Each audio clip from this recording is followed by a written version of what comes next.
Bismillahirrahmanirrahim. Innal hamdalillah nahmaduhu wa nasta'inuhu wa nastaghfiruh wa na'udzu billahi min syururi anfusina wa min sayyiati a'malina. May yahdihillahu fala mudhillalah wa may yudlil fala hadiyalah. Wa asyhadu an la ilaha illallah wahdahu la syarikalah wa asyhadu anna nabiyyana Muhammadan abduhu wa rasuluh. Allahumma salli wa sallim wa barik ala nabiyyina Muhammad wa ala alihi wa ashabihi wa man ihtada bihadyihi wastanna bisunnatihi ila yaumiddin, amma ba'd. Alhamdulillah, jamaah sekalian yang dirahmati oleh Allah Subhanahu wa taala, insyaallah melanjutkan kembali kajian kita terhadap sirah nabawiyah yang kita ambil dari kitab Ar-Rahiq Al-Makhtum yang disusun oleh Syekh Shafiyur Rahman Al-Mubarakfuri rahimahullah. Yang mana sebelumnya kita sudah membahas tentang keadaan bangsa Arab, baik secara politik maupun secara sosial budaya mereka, kemudian topografi wilayahnya secara geografis dikelilingi oleh daerah-daerah yang bagaimana berbukit dan kemudian berpadang pasir. Kemudian kedatangan Nabi Ismail alaihi salatu wassalam, kedatangan ibundanya Nabi Ismail, sudah kita baca sejarah dan riwayatnya terlebih dahulu. Dan pembahasan yang sekarang insya Allah adalah pembahasan mengenai kepercayaan bangsa Arab sebelum Islam datang. Nah, merujuk kepada pembahasan kita kemarin mengenai Nabi Ismail alaihi salatu wassalam yang pertama kali datang ke Mekah bersama dengan ibundanya, dan beliau ketika itu masih dalam keadaan dan umur yang masih sangat muda, yaitu masih bayi ketika itu bersama ibunya. Nah, kelanjutannya setelah Nabi Ismail alaihi salatu wassalam dewasa, Nabi Ismail melanjutkan tugas ayahnya untuk mendakwahkan risalah Islam, risalah tauhid di Mekah pada saat itu.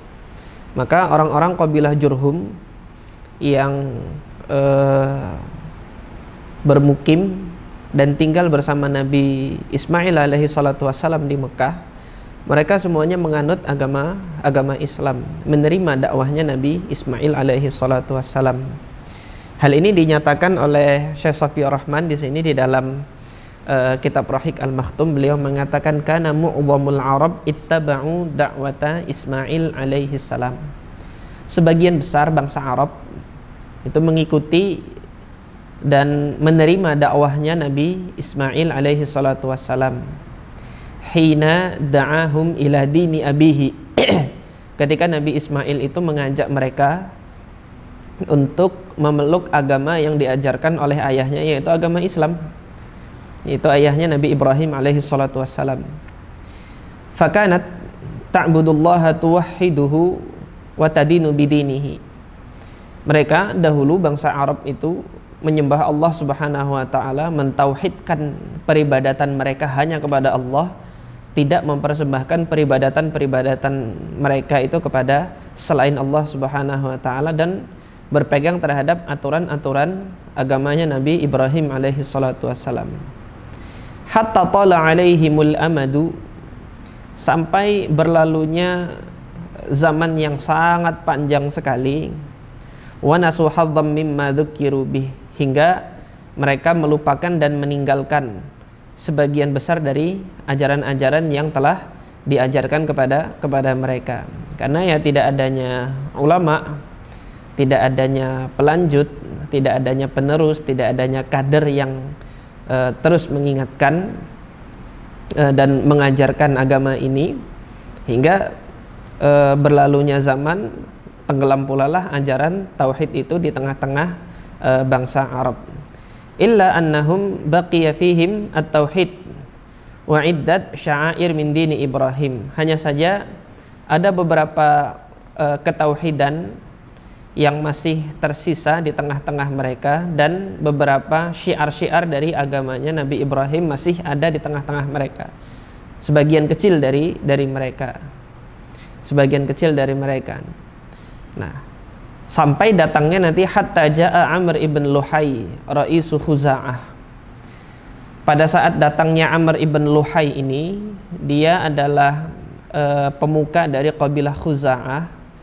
Jadi riwayat-riwayat yang menyatakan dalam sejarah beliaulah orang pertama yang mengajarkan kesyirikan itu di tengah-tengah bangsa Arab.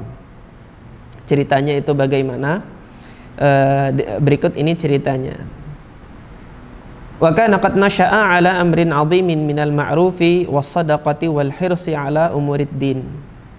Amr ibn Luhai ini adalah seorang yang memiliki figur ketokohan di tengah-tengah masyarakat Arab. Hal tersebut karena ya perbuatan baik yang dilakukannya. Ada perkara yang besar yang ada pada dirinya. Amrun azim minal ma'ruf, itu ada perbuatan baik yang seringkali dia lakukan. Kalau berbuat baik itu jor-joran seperti itu kan. Seperti misalnya kalau sedekah itu enggak pikir-pikir, dia orang kaya sedekah jor-joran. Wal hirs ala umuriddin, dia semangat untuk perkara-perkara agama gitu kan. Fa ahabbahun nas, maka orang-orang menyenanginya karena orang ini loyal membantu, orang ini untuk masalah agama sering memberikan, hingga orang-orang senang terhadap Amr ibn Luhai ini. Wadanu lahu dhannan minhum annahu min akabiril ulama'i wa afadilil awliya. Pada akhirnya orang-orang di Mekah pada saat itu danulahu, tunduk kepada Amr ibn Luhai ini, karena mereka mengira dhannan minhum, mereka mengira apa? Bahwasanya Amr ibn Luhai ini adalah salah seorang ulama besar. Padahal pada masa itu tidak ada ulamanya gitu kan, ilmu sudah dilupakan, tetapi karena perbuatan baik yang ada pada dirinya dianggap dia sebagai ulama. Thumma innahu safara ila Syam. Suatu ketika Amr ibn Luhai ini safar ke Syam, yang mana Syam sudah sedari dulu menjadi pusat peradaban karena di bawah pemerintahan Romawi. Kemarin sejarahnya sudah disampaikan, peradaban-peradaban yang mengitari sekitar Jazirah Arab, diantaranya adalah peradaban Romawi di Syam. Kabilah-kabilah Arab yang bermukim dekat dengan wilayah Syam mendapat pengaruh dari kebudayaan masyarakat Syam. Nah, ketika datang ke Syam pada saat itu, apa yang terjadi? Fara'ahum ya'budunal authan. Mereka melihat Amr ibn Luhai ini melihat orang-orang Syam itu menyembah berhala-berhala mereka. Nah, orang-orang Nasrani yang ada di sana sudah mulai penyembahan terhadap berhala. Maka ketika melihat, wah, bagus ini, fastahsana dzalika. Amr ibn Luhai menyangka perbuatan orang-orang Syam yang mereka itu menyembah berhala-berhala itu dianggap baik. Ini yang disebut dengan istihsan, menganggap baik suatu perkara menurut rasa pribadinya dia sendiri. Ini istihsan. Fastahsana dzalika wa dhannahu haqqan, dan dikiranya, disangkakannya inilah yang hak. Li'anna Syam, kenapa kok dia punya persangkaan yang seperti itu? Li'anna Syam mahallur rusuli wal kutub. Syam itu tempat di mana Allah Subhanahu wa taala menjadikan para nabi ada di situ. Syam itu adalah tempat di mana Allah Subhanahu wa taala dahulu juga menurunkan Taurat dengan Injil di wilayah itu gitu, kepada para ahli kitab. Dianggapnya orang-orang Syam ini adalah ahlul kitab yang dia lebih berpendidikan. Melihat kebiasaan dan budaya yang dilakukan oleh orang-orang Syam seperti ini, ketika mereka menyembah berhala, dianggapnya ini baik oleh siapa? Oleh Amr ibn Luhai. Fara'ahum ya'buduna faqadima ma'ahu bihubal. Maka setelah itu Amr ibn Luhai itu pulang ke Mekah membawa berhala yang namanya Hubal. Dia bawa dari Syam itu. Entah dia beli atau apa, Allah Ta'ala a'lam. Sejarahnya ini tidak mendapat kejelasannya dia beli atau apa, yang jelas dari Syam itu dia pulang membawa berhala yang namanya Hubal. Wa ja'alahu fi jawfil Ka'bah. Hubal ini ditaruh di dalam Ka'bah. Setelah ditaruh di dalam Ka'bah, maka Amr bin Luhai inilah nanti yang menyuruhkan kepada orang-orang untuk menyembah siapa? Menyembah Hubal ini. Taklid kepada apa yang dilakukan oleh masyarakat Syam pada saat itu. Wada'a ahla Makkah ila syirki billah. Disinilah pertama kali kesyirikan itu diserukan oleh tokoh yang namanya Amr ibn Luhai ini kepada masyarakat Mekah. Fa'ajabuhu. Nah, bencananya kok dituruti gitu kan? Ya karena orang-orang Mekah pada saat itu sudah menyangka Amr bin Luhai ini orang baik. Dia banyak melakukan perbuatan-perbuatan baik, sedekahnya itu besar, jor-joran gitu kan, dianggap dermawan, menolong orang selalu, nggak pelit-pelit. Nah, begitu melihat apa yang diserukannya, masyarakat Mekah langsung percaya begitu aja gitu kan. Ketika langsung percaya, ya diturutin apa yang diserukan kepada mereka. Tsumma lam yalbath ahlul hijazi an tabi'u ahla Makkah. Tidak berapa lama setelah itu, setelah orang-orang Mekah memiliki adat kepercayaan yang baru ini dengan menyembah berhala-berhala ini, maka diikuti pula kebiasaan ini, takolid ini, budaya ini, tradisi ini, budaya tradisi. Itu kesyirikan itu budaya gitu kan. Budaya orang-orang jahiliyah diikuti oleh para penduduk Hijaz. Hijaz itu wilayah gugusan gunung yang berada antara Mekah dengan Madinah, itu disebut Hijaz. Maka seantero Hijaz pada saat itu mengikuti apa yang dilakukan oleh masyarakat Mekah dengan menyembah apa? Dengan menyembah berhala. Li'annahum wulatul baiti wa ahlal haram. Nah, kenapa seperti itu? Karena masyarakat Mekah adalah orang-orang yang bertanggung jawab terhadap pengurusan rumah Allah di Ka'bah. Ini kita bisa lihat ya runtutan sejarahnya, bagaimana dengan begitu mudahnya syirik itu diterima oleh orang-orang yang bodoh. Syirik itu diterima oleh orang-orang yang tidak berilmu, jauh dari ulamanya. Tidak ada yang dianggap ulama hingga mengulamakan seseorang yang dianggap baik oleh mereka. Nah, yang orang yang dianggap ulama oleh mereka, diulamakan oleh mereka, dianggap sebagai ahli ilmu, ternyata juga ikut-ikutan terhadap tradisi masyarakat yang tidak benar, yang tidak didasarkan pada ilmu dan petunjuk. Hingga di sini perlunya ada seorang yang membimbing, Nah, sejarah ini banyak disampaikan dalam berbagai literatur. Di sini Syekh Safiur Rahman Al-Mubarakfuri menukilkan mukhtasarnya ini, mukhtasar atau ringkasan dari sejarah ini dari Mukhtasar Sirah Rasul yang ditulis oleh Syekh Muhammad Ibn Abdul Wahhab. Tentunya kan Mukhtasar Sirah Nabi Muhammad yang disusun oleh Syekh Muhammad bin Abdul Wahhab ini adalah referensi atau literatur yang terakhir, artinya di abad-abad yang baru ini. Kalau mau merujuk kepada literatur-literatur sebelumnya yang juga menuliskan tentang sejarah awal kesyirikan yang berada di Mekah ini, ada beberapa literatur sebelum Mukhtasar Sirah Rasul ini ditulis oleh Syekh Muhammad bin Abdul Wahhab.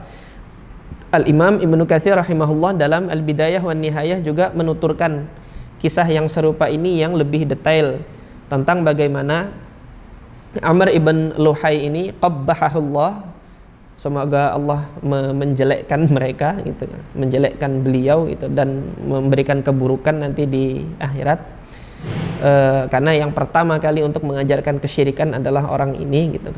Nah, di dalam kitab Al-Bidayah wan Nihayah Al-Hafidz Ibnu Katsir rahimahullah juga menuliskan cerita ini. Dan di dalam Sahih Al-Bukhari rahimahullah, Nabi SAW pada saat memimpin sholat gerhana, dalam hadis Aisyah radhiyallahu anha, ketika beliau memimpin salat gerhana, Rasulullah Shallallahu Alaihi Wasallam itu diperlihatkan hendak meraih sesuatu, sehingga sebagian sahabat bertanya, apa yang engkau lakukan wahai Rasulullah, seakan-akan engkau hendak meraih sesuatu.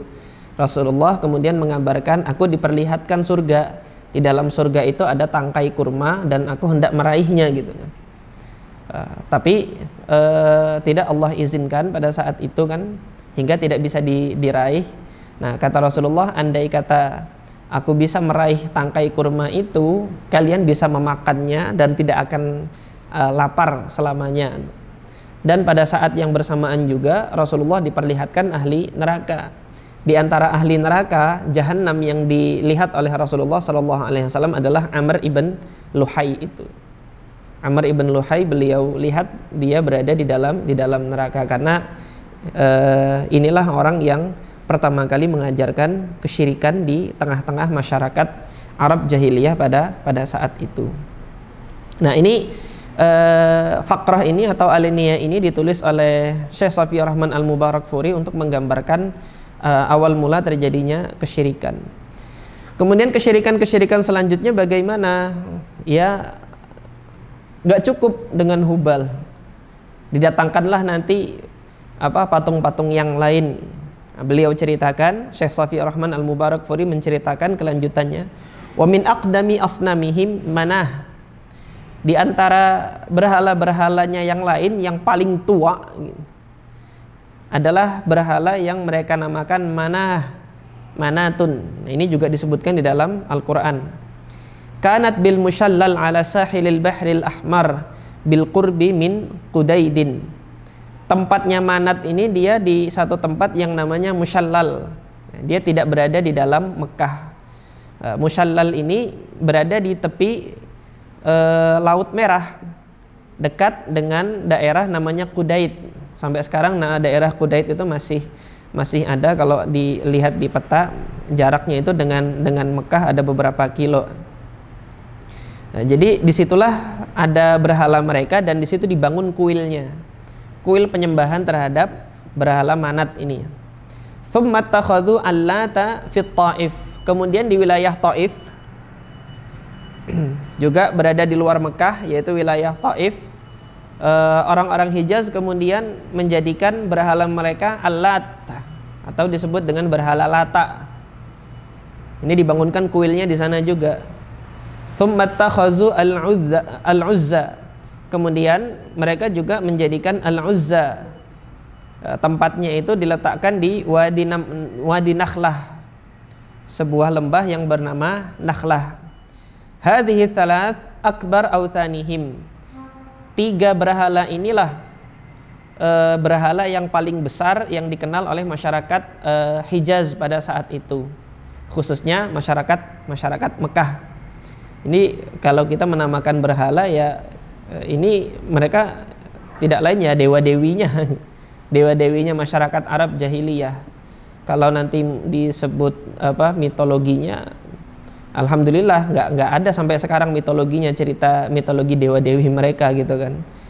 Ya alhamdulillah nggak sampai juga kepada kita bahwasanya dewa-dewinya ini saling kawin satu sama lain, saling beranak satu sama lain, nggak. Sebagaimana dewa-dewinya masyarakat Nordik dan masyarakat Yunani kuno dahulu yang mempercayai adanya dewa-dewi satu sama lain saling menikah, saling melahirkan anak, terus dibuatkan patungnya juga.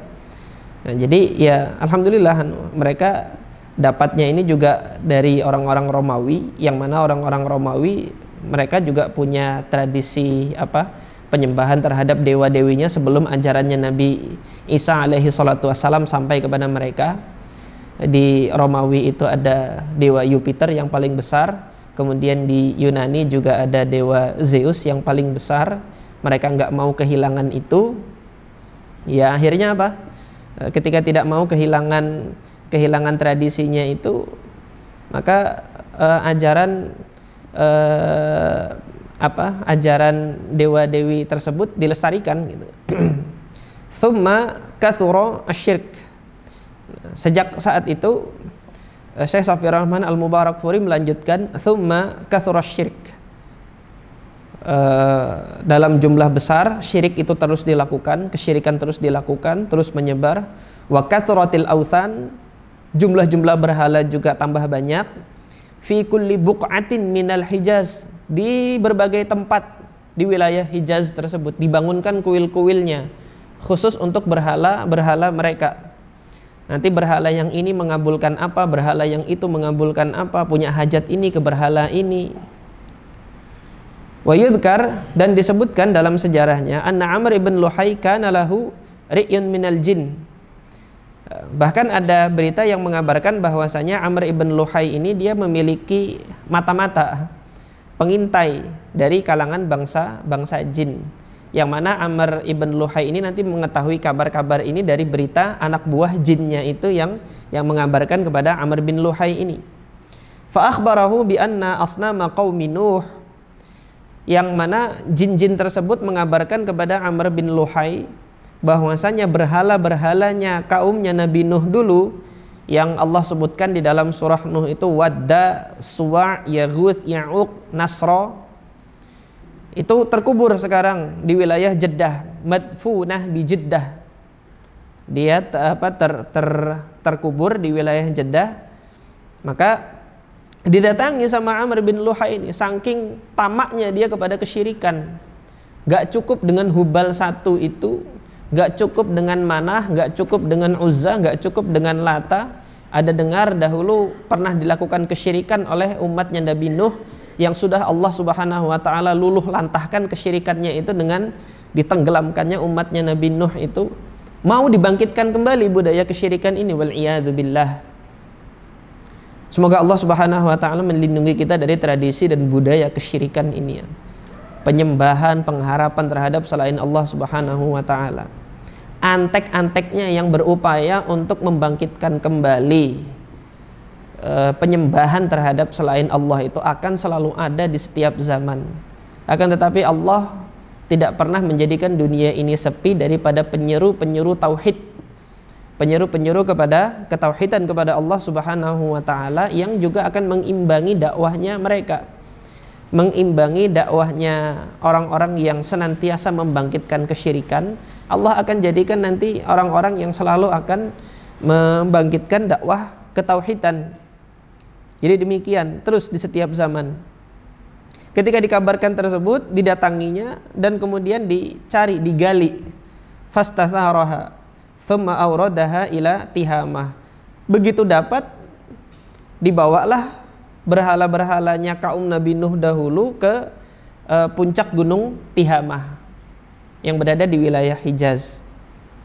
Falamma ja'al hajju dafa'aha ilal qabail. Ketika musim haji datang, kalau untuk ibadah haji ini kan ibadah yang diajarkan oleh Nabi Ibrahim sebelumnya, yang Allah perintahkan Nabi Ibrahim, muadzin fin nasi ya'tuka rijala wa adzin fin nasi bil haji, kata Allah. Umumkan kepada orang-orang untuk melaksanakan ibadah haji, beritahu, diperintahkan Nabi Ibrahim. Jadi sejak saat itu, karena tadi sudah disebutkan mu'dzam atau sebagian besar masyarakat Arab itu mengikuti dakwahnya Nabi Ismail, maka setiap tahun mereka datang ke rumah Allah Subhanahu wa ta'ala untuk menyembah Allah Subhanahu wa ta'ala, melakukan ibadah haji pada saat itu. Nah, ketika adanya budaya dan tradisi baru ini tadi yang digagas oleh Amr bin Luhai ini, dan sudah ditemukan patung-patungnya umat Nabi Nuh ini ternyata masih ada terkubur, diberikan kabar oleh para jin-jinnya tadi itu tadi, sudah digali kembali, maka patung-patungnya ini diberikan kepada masing-masing qabilah. Kamu bawa berhala ini untuk qabilah kamu, kamu bawa berhala ini untuk qabilah kamu, dan seterusnya dan seterusnya. Fadhahabat biha ila autaniha, dibawalah ke masing-masing negeri mereka, tempat mereka, wilayah mereka. Hatta sara likulli qabilatin, sampai tiap-tiap qabilah itu nanti dia punya berhala sesembahan sendiri. Maka lihat bagaimana kesyirikan ini disebarkan, wal iyadzu billah. Begitu cepatnya dan begitu mudahnya diterima. Sementara ketika tauhid ini diserukan, begitu susahnya, begitu jungkir baliknya perjuangan untuk menegakkan agama tauhid ini. Tapi memang demikian Allah jadikan.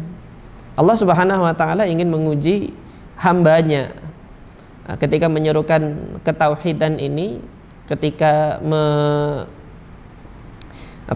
memberantas kesyirikan, memerangi upaya-upaya membangkitkan kembali budaya-budaya syirik ini, Allah Subhanahu wa taala jadikan bagi masing-masing penyeru itu ada musuhnya. Dan ini tidak akan pernah sepi. Setiap masa, setiap generasi akan Allah jadikan demikian. Ketika ada satu pihak yang membangkitkan kesyirikan, Allah Subhanahu wa taala mesti akan menjadikan di pihak yang lain yang akan menjaga agama Allah Subhanahu wa taala ini untuk tetap ditegakkan di atas muka bumi ini dimanapun berada. Fadhahabat, kemudian Syekh Shafi'i Rahman Al-Mubarakfuri melanjutkan, setiap-tiap qabilah itu ada berhala, sampai juga thumma fi kulli baitin sonam, tiap-tiap rumah penduduknya juga ada berhala, wal iyadu billah.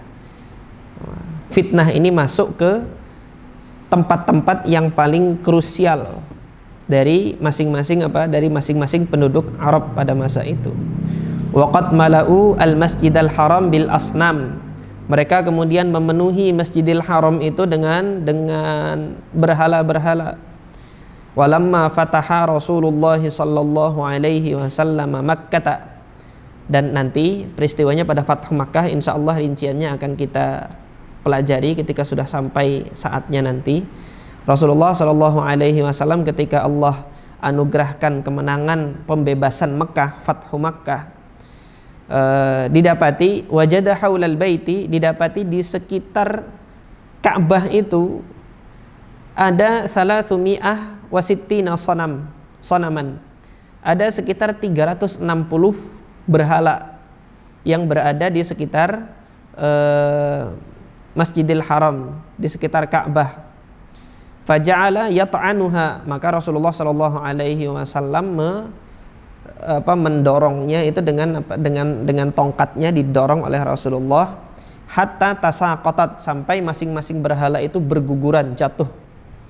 Tsumma amara biha fa ukhrijat minal masjidi wa hurriqat, diperintahkan untuk dikeluarkan berhala-berhala tersebut dari Masjidil Haram dan kemudian dibakar, dimusnahkan, jangan sampai ada sisa-sisanya lagi. Dan alhamdulillah bifadlillah wa karamihi, dan atas kebesaran dan keagungan Allah Subhanahu wa taala, setelah Fathu Makkah itu, Makkah, Masjidil Haram sampai saat ini dan sampai akhir nanti, sampai hari kiamat, Allah tidak akan pernah mengizinkan kesyirikan akan kembali ke Masjidil Haram. Allah tidak akan mengizinkan kesyirikan itu kembali ke tanah Hijaz, kembali ke Ka'bah di Makkah Al-Mukarramah dan juga ke Madinah.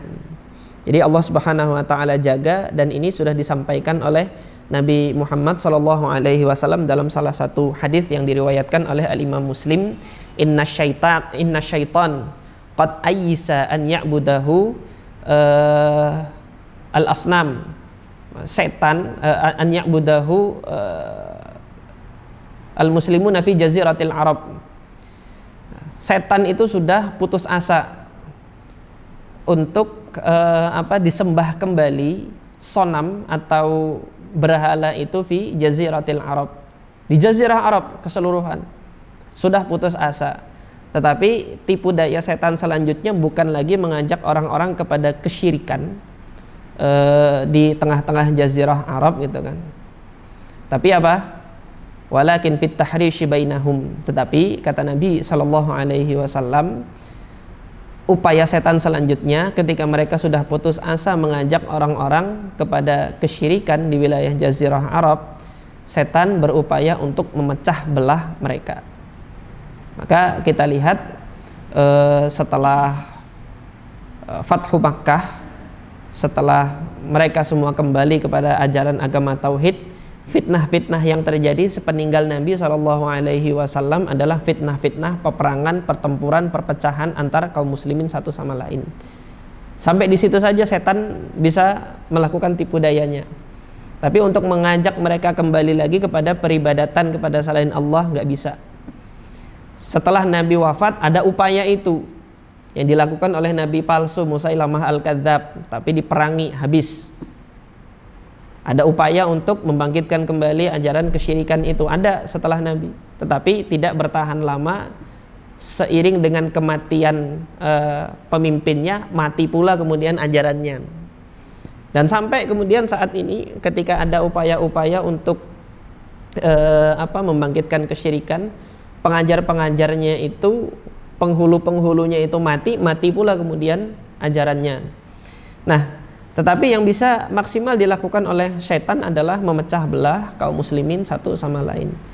Maka fitnah yang kita lihat sepeninggal Nabi SAW, fitnah perpecahan di tengah-tengah kaum muslimin, dan ini setelah wafatnya Umar ibn al-Khattab radhiyallahu an. Dan yang demikian ini sudah disampaikan isyaratnya bahwasanya kelak nanti ada fitnah yang datang seperti gelombang, kata Nabi. Tamuju kamaujil bahr, dia akan datang seperti gelombang yang silih berganti. Gelombang satu datang lagi gelombang yang lain. Hal demikian ditanyakan oleh Umar ibn al-Khattab kepada Hudzaifah ibn al-Yaman, karena Hudzaifah yang mendengarnya dari Nabi sallallahu alaihi wasallam. Ketika didengar demikian dari Nabi sallallahu alaihi wasallam, maka kata Hudzaifah, tidak perlu khawatir wahai Amirul Mukminin, gitu kan, ma baluka wa baina tilkal fitnah. Jadi antara engkau dengan tilkal fitnah itu baban musadda, ada satu pintu yang besar yang menghalangi engkau dari fitnah tersebut wahai Amirul Mukminin. Tapi Amirul Mukminin Umar bin Khattab radhiyallahu an menanyakan, pintu itu nanti dipecah atau dibuka, gitu kan? Dipecah, dihancurkan atau dibuka? Kata Hudzaifah, bal yuksar ya Amirul Mukminin. Bahkan nanti dia dipecah, dibuka dengan paksa. Maka Hudzaifah pada saat itu menyampaikan kepada sahabat yang lain, fa'alima Umar anna huwa alladzi dzalikal bab. Maka pada saat itu Umar ibn al-Khattab mengetahui beliaulah yang dimaksudkan oleh Nabi sebagai pintu itu, gitu loh anunya. Sebagai pintu itu. Sebagaimana beliau mengetahui kalau besok itu matahari akan terbit, gitu. Beliau menyadari bahwasanya pintu itu adalah dirinya sendiri. Maka pada saat peristiwa itu terjadi, pembunuhan Umar bin Khattab, disitulah peristiwa yang menjadikan pintu itu sudah dipaksa dibuka, dipaksa dihancurkan, hingga nanti fitnah itu melanda kaum muslimin silih berganti. Perpecahan di tengah-tengah kaum muslimin itu akan datang silih berganti. Maka setelah itu terjadi fitnah pembunuhan Utsman bin Affan. Setelah terjadi fitnah pembunuhan Utsman bin Affan, pecah kaum muslimin menjadi dua kubu, keluarganya Utsman dan keluarganya penggantinya Utsman pada saat itu kan Ali bin Abi Thalib. Antara keluarganya Utsman bin Affan dari Bani Umayyah dengan keluarganya Ali bin Abi Thalib terjadi perpecahan, pertempuran, dan terus alhamdulillah Allah Subhanahu wa taala persatukan melalui Sayyidina Hasan ibn Ali ibn Abi Thalib, karena dahulu Nabi SAW sudah pernah menyampaikan, inna bani hadza la sayyid, anakku ini sayyid, fala'allallahu an yusliha baina al-fi'ataini al-'azimataini minal muslimin. Mudah-mudahan Allah kelak akan menyatukan dua kelompok kaum muslimin ini yang saling bertikai satu sama lain melalui perantara Sayyidina Al-Hasan ibn Ali ibn Abi Thalib, karena Nabi yang mengatakan beliau ini sayyid, inna bani hadza la sayyid, anakku ini adalah sayyid. Dan beliaulah nanti yang menyatukan. Setelah bersaudaranya kedua kubu ini, para sejarawan menyebutnya dengan amul jamaah, tahun persatuan. Apakah selesai? Fitnah datang lagi terus. Setelah bersatu, kaum muslimin semuanya di bawah kepemimpinan Muawiyah bin Abi Sufyan. Sepeninggal Muawiyah bin Abi Sufyan, Muawiyah menyerahkan kepada Yazid. Ketika diserahkan kepada Yazid, menolaklah orang-orang Mekah untuk berbaiat kepada Yazid bin Muawiyah. Maka dipilihlah Abdullah bin Zubair sebagai khalifah. Fitnah lagi seperti ini. Terus terjadi fitnah setiap zaman, gak akan berakhir. Dan Allah Subhanahu wa taala jadikan yang demikian sebagai ujian bagi masing-masing kaum muslimin, petunjuk mana yang diikuti. Maka di tengah-tengah fitnah yang seperti ini, ketika tidak ada lagi fitnah ajakan untuk kesyirikan, tetapi fitnah perpecahan yang ada di tengah-tengah kaum muslimin, ada contoh yang terbaik yang mungkin pada kesempatan saat ini bisa saya sampaikan kepada para jamaah sekalian. Ketika Abdullah ibn Umar ibn al-Khattab itu diminta oleh seseorang untuk ikut andil memerangi Abdullah bin Zubair. Jadi dikatakan kepada Abdullah bin Umar gitu kan, kenapa kok engkau itu tidak ikut memerangi Abdullah bin Zubair? Padahal Allah Subhanahu wa taala sudah memerintahkan di dalam Al-Qur'an untuk memerangi togut gitu kan. Untuk memerangi orang yang melakukan bughat, pemberontakan terhadap waliul amr yang sah gitu kan. Fa im baghat ihdahuma faqatilul lati tabghi hatta tafi'a ila amrillah gitu kata Allah. Jadi ini orang sok menasihati siapa? Abdullah bin Umar. Maka Abdullah bin Umar seorang sahabat yang dididik oleh Nabi SAW bagaimana memahami Al-Quran, diajarin sama Al-Quran sama anak baru ingusan yang seperti itu, tidak mengerti Al-Quran tetapi berdasarkan pemahamannya yang dangkal tersebut terhadap Al-Quran, maka disampaikan oleh Abdullah ibn Umar radhiyallahu anhuma kepada orang muda yang tadi itu, yang semangatnya membara-bara, maunya itu ingin berantem terus, bertempur terus. Disampaikan kepada beliau, saya salah memahami ayat ini, kata Abdullah bin Umar. La an agtar fi hadhil ayah, saya salah memahami ayat ini, lebih saya senangi daripada saya salah memahami kalam Allah Subhanahu wa taala di ayat yang lain, yang dimana Allah Subhanahu wa taala berkalam, wa man qatala mu'minan wa may yaqtul mu'minan muta'ammida fajazauhu jahannam. Barang siapa yang membunuh seorang mukmin itu dengan sengaja, maka balasannya itu adalah jahannam. Dan Allah nyatakan pada ayat tersebut di surah Nisa, khalidin, kekal lagi di dalam neraka jahannam. Nah, ini yang kamu perintahkan saya untuk ikut memeranginya itu seorang mukmin gitu kan. Saya nggak mau memerangi saudara saya mukmin gitu kan. Saya salah paham terhadap ayat ini sehingga saya nggak memerangi saudara saya, lebih saya senangi daripada saya salah memahami ayat ini hingga saya memerangi dia dan menyebabkan saya masuk neraka jahanam itu, wal iyadzubillah.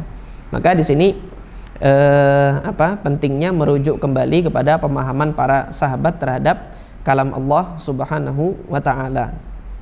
Nah, ini tadi ringkasan dari agamanya masyarakat Arab jahiliyah sebagai muqaddimah bagaimana menyebarnya kesyirikan di awal-awalnya. Nah, selanjutnya Syekh Shafiyur Rahman Al-Mubarakfuri melanjutkan untuk menyebutkan tradisi-tradisi masyarakat Arab jahiliyah selain syirik, yang dia masuk ke dalam khurafat-khurafatnya, persembahan-persembahannya, bentuk-bentuk persembahannya itu bagaimana saja. Ada banyak yang disampaikan oleh Syekh Shafiyur Rahman Al-Mubarakfuri. Saya kira waktunya pada sore hari ini tidak memungkinkan kita untuk membaca semuanya, kita baca sebagian saja gitu kan. Syekh Shafiyur Rahman Al-Mubarakfuri mengatakan, wa kanat lahum taqalid wa marasim fi ibadatil asnam.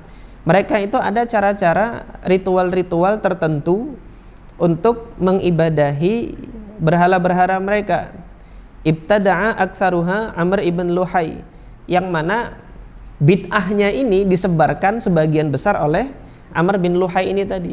Dia yang bawakan patungnya, dia nanti yang buat cara-caranya gimana nanti kita menyembah ini, gimana menyembah itu gitu. Wa kanu yadhunnuna annama ahdatsuhu Amr ibn Luhai bid'atan hasanatan.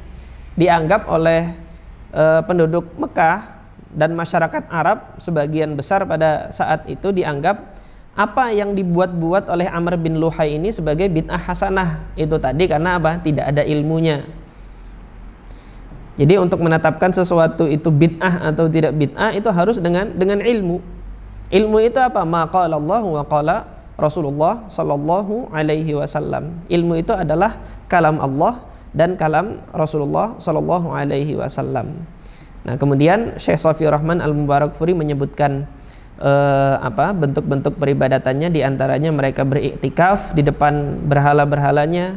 Ada yang ketika pada saat haji itu mereka bertawaf di berhala tersebut, yang mana perinciannya insya Allah pada pekan yang akan datang itu akan kita kaji satu persatu, dan kemudian penyebutannya di dalam Al-Quran oleh Allah Subhanahu Wa Taala yang menyinggung tentang tradisi-tradisi mereka, insya Allah akan kita bahas pada pertemuan yang akan datang. Ini saja yang dapat saya sampaikan pada kesempatan kali ini. Subhanakallahumma rabbana wa bihamdika asyhadu an la ilaha illa anta astaghfiruka wa atubu ilaik. Assalamualaikum warahmatullahi wabarakatuh.